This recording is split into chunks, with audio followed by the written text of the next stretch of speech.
gambarkan begitu ya sebelum kita membahas mungkin dari sisi perusahaan sendiri kinerjanya sejauh ini seperti apa di masa pemulihan pasca pandemi COVID-19. Kita ketahui bahwa sektor pariwisata ini terdampak signifikan begitu ya. Nah, seiring dengan pemulihan yang sudah berlangsung, seperti apa yang Anda rasakan di sektor pariwisata sejauh ini? Ya, terima kasih. Jadi sektor pariwisata ini memasuki masa normalisasi pasca COVID kemarin ya, di mana kita berangsur-angsur sejak pertengahan 2023, kita mulai kembali menuju normalisasi dan dapat dikatakan di tahun 2024 tersebut merupakan tahun yang kembali kita normal ke masa sebelum, ke level sebelum pandemi. Gitu. Jadi saya kira banyak disertai oleh berbagai faktor, antara lain daripada kondisi ekonomi yang relatif stabil juga di tahun 2024 dan secara global. Dulu mungkin kita pernah dengar ada namanya revenge demand gitu, revenge tourism ya. Di mana orang itu 2-3 tahun tidak bisa melakukan perjalanan, tiba-tiba bisa, dan memang terjadi booming di 2023 dan di awal pent-up demand terasa. Namun demikian di paruh kedua 2024 hal tersebut sudah kembali normal. Artinya yang namanya pent-up demand itu sudah kembali menjadi pertumbuhan yang normal. Itu secara umum ya. Dan pariwisata sendiri itu termasuk sektor yang paling resilient terhadap roda ekonomi.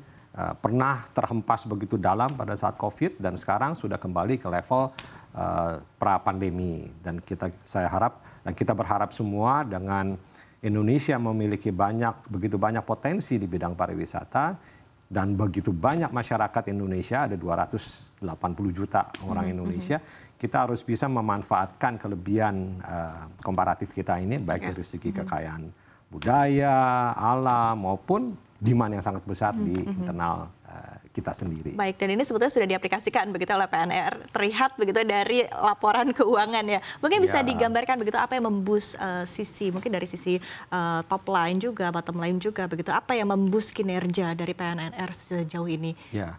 Jadi memang waktu masa pandemi sendiri kami selalu berkomunikasi dengan klien-klien customer kami ya.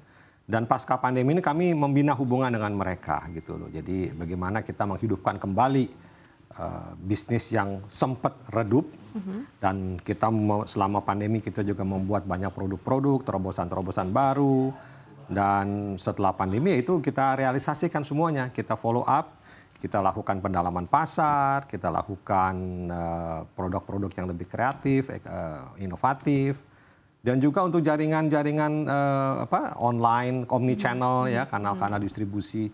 Jadi saya kira itu yang kita lakukan. Oke, baik. Tapi overall ekosistemnya sendiri seperti apa? Mungkin dari sesama yang bisa bekerja sama begitu ya, sesama partner ataupun juga sesama dari sisi demand dari masyarakat, begitu ya. Seperti apa mungkin overall ekosistemnya di industri pariwisata saat ini? Ya. Kalau Panorama sendiri, bisnis kita tuh ada 2 yang utama. Satu inbound tourism, kita mendatangkan turis dari luar negeri ke Indonesia, dan satu lagi travel and leisure. Travel and leisure ini adalah market orang Indonesia yang berpergian di Indonesia maupun ke luar negeri. Jadi 2 market utama dan kita berfokus sekali di dalam kedua market tersebut. Jadi memang kita lihat potensi dari inbound ini memang sangat luar biasa. Apalagi didukung atau bukan didukung, dinamika adanya pelemahan nilai rupiah ya, seharusnya bisa dimanfaatkan untuk menjadikan produk kita lebih bersaing. Oke, seperti yang terjadi di Jepang saat ini. Seperti terjadi di Jepang. Jadi saya kira itu salah pilar dari utama kita. Dan kedua adalah travel and leisure, di mana memanfaatkan demand domestik kita ya, masyarakat Indonesia. Secara proporsi begitu seperti apa, baik inbound maupun juga tadi travel relations? Kalau dari kontribusi di Panorama, 70% itu dikontribusi oleh travel and leisure. Sedangkan 30%, sekitar 30% itu dari inbound dan ada beberapa persen dari investasi kita yang lain di sektor pariwisata. Oke, untuk secara destinasi begitu ya, untuk yang inbound sendiri begitu, destinasi favorit di dalam negeri atau mungkin yang keluar juga begitu, destinasi favoritnya apa saja? Kalau yang inbound, saya kira, nah ini dia PR kita ya. Selama ini kan orang taunya Bali, kemudian beberapa waktu yang lalu kita tahu ada 10 Bali baru, kemudian 5 daerah super prioritas. Nah, saya pikir kita punya lebih dari itu harusnya. Kita punya ratusan objek-objek wisata. Ya, tapi yang paling penting adalah bagaimana kita melakukan promosi ke luar negeri di tengah situasi yang sangat kompetitif ini.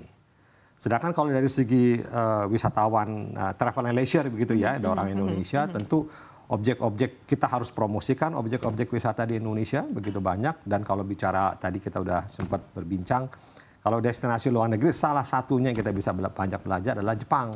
Nah, gimana Jepang saat ini menjadi salah satu primadona.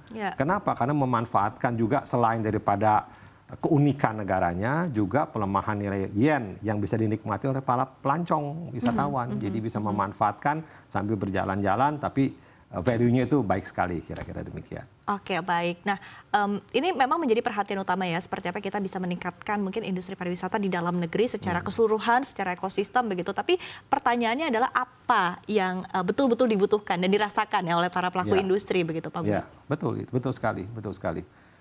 Jadi misalnya salah satu yang lagi jadi hot topic adalah mengenai efisiensi gitu ya, efisiensi anggaran dari kementerian atau dari pemerintah. Kalau menurut kami efisiensi itu baik sebenarnya, karena efisiensi itu adalah membeli yang dibutuhkan, bukan membeli yang kita ingini gitu. Jadi efisiensi sebenarnya baik. Tinggal bagaimana kita pelaku pariwisata, khususnya kami di Panorama, bisa memberikan apa yang dibutuhkan. Jadi kira-kira demikian ya. Kita mengikuti demand yang ada ya. Mengikuti demand ya. Tampil dengan produk-produk yang kreatif, yang inovatif, lebih dekat dengan customer gitu. Dan berbagai hal efisiensi, termasuk juga penyediaan distribusi online ya. Kita punya apps, bagaimana kita menjual, bagaimana kita mengefisiensikan juga kondisi di operation kita supaya lebih monitoringnya, membaca market behavior bisa supaya lebih baik gitu. Jadi kita mengambil keputusan yang lebih adaptif terhadap demand yang muncul. Oke, baik.